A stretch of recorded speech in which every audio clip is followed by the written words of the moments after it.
East India company نے یہ اعلان کیا کہ جہاں بھی مولوی ملے پکڑو اور مار ڈالو. چنانچہ مولوی کون ہے اس کی علامت و پہچان یہ بتائی گئی کہ جس کے منہ پر داڑھی ہو یا لمبا کرتا ہو. 50,000 سے زیادہ داڑھی کرتے والے اس کے بعد پورے ملک میں قتل کیے گئے. دلی اور اس کے قرب و جوار میں جہاں علماء کا گڑھ ہوا کرتا تھا، بڑے بڑے علماء پائے جاتے تھے اور بڑے بڑے کام ہوتے تھے، ان علاقوں میں یہ پوزیشن ہو گئی تھی کہ لوگ اپنی میت کو لے کر گاؤں گاؤں گھومتے تھے کہ شاید فلاں گاؤں میں 12 علماء تھے، شاید کوئی وہاں مل جائے. وہاں پہنچتے تو کوئی نہیں. دوسرے گاؤں میں گئے، تیسرے میں گئے، اور جب لاش میں سے بدبو اٹھنے لگتی تھی تو بنا جنازے کے دفن کر دیتے تھے. یہ حالت ہو گئی. ایسے وقت میں جو چند علماء بچ گئے تھے انہوں نے یہ فیصلہ کیا کہ اس لڑائی کو اگر آگے بڑھانا ہے تو ہمیں اسلامک ایجوکیشن کے انسٹیٹیوشن قائم کرنے چاہیے. اور اس کے 10 سال کے بعد 1867 میں 67 میں دیوبند میں ایک چھوٹا سا مدرسہ شروع کیا گیا. ایک طالب علم، ایک استاد.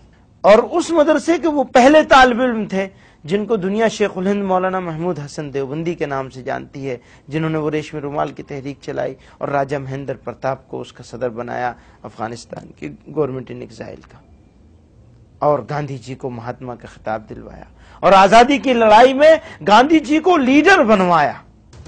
علماء نے ہی ریشمی رومال کی تحریک شروع کر کے جرمنی اور جاپان کی مدد سے انگریزوں کو ملک سے اکھاڑ پھینکنے کا پلان بنایا.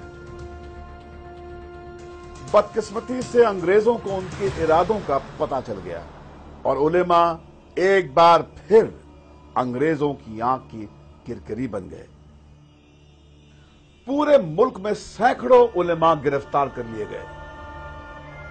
شیخ الہند مولانا محمود حسن اور ان کے چہیتے شاگرد مولانا حسین احمد مدنی کو تو گرفتار کر کے ہندوستان سے باہر مالٹا بھیج دیا گیا، جہاں کئی سال انہیں جیل کی کال کوٹھی میں بتانے پڑے. اپنی اس ناکامیابی سے علماء یہ بات اچھی طرح سمجھ گئے کہ ہنسا کا راستہ اپنا کر وہ ہندوستان کی غلامی کو ختم نہیں کر سکتے. علماء نے سن 1919 میں جمعیت علماء ہند کے نام سے ایک نئی تنظیم شروع کی اور جن آندولن کو انگریزی حکومت کے خلاف ایک نیا ہتھیار بنایا. پبلک اوپینین کو فارم کرنے میں جمعیت کا کوئی مقابلہ نہیں ہے جنگ آزادی کے. یہ سب سے بڑی چیز تھی کہ جب فیئر اتنا چھا چکا تھا لوگوں کے مائنڈ پہ کہ برٹش سرکار کے خلاف بولنا تو دور کی بات، ان کے بارے میں سوچنا بھی لوگوں نے چھوڑ دیا تھا. ایسا ذہن بن چکا ہو، آپ اپنے رولر سے اتنے مروب ہو چکے ہوں کہ آپ کی آزادی کی خواہش مر چکی ہو. ایسے وقت میں کچھ لوگ اٹھیں اور آپ کے دل میں آزادی کی خواہش کو جگا دیں، اس سے بڑا کوئی رول نہیں ہو سکتا. گاندھی جی کے ساتھ جنگ آزادی کے ہر مورچے پر جمعیت نیتا قدم سے قدم ملا کر چلتے رہے.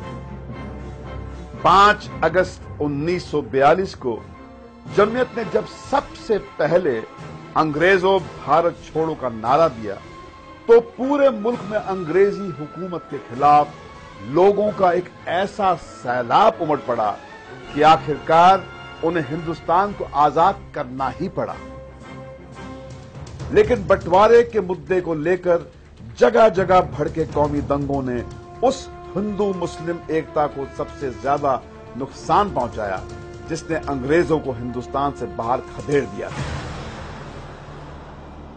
جمعیت نیتا مولانا حسین احمد مدنی نے پورے ملک کا دورہ کیا اور مسلمانوں سے اپیل کی کہ وہ مسلم لیگ کے بہکاوے میں نہ آئیں. وہ تو یہی کہتے تھے کہ تم لوگ دھوکے میں مبتلا اور ملک کو تباہ کر رہے ہو اور بہت بڑا قتل عام ہوگا. جمعیت تو بہت مخالف تھی پاکستان بننے کے. بہت زیادہ شدت کے ساتھ مولانا حفیظ الرحمان جو مجاہد ملت گزرے ہیں، گاندھی جی کے بہت قریب تھے،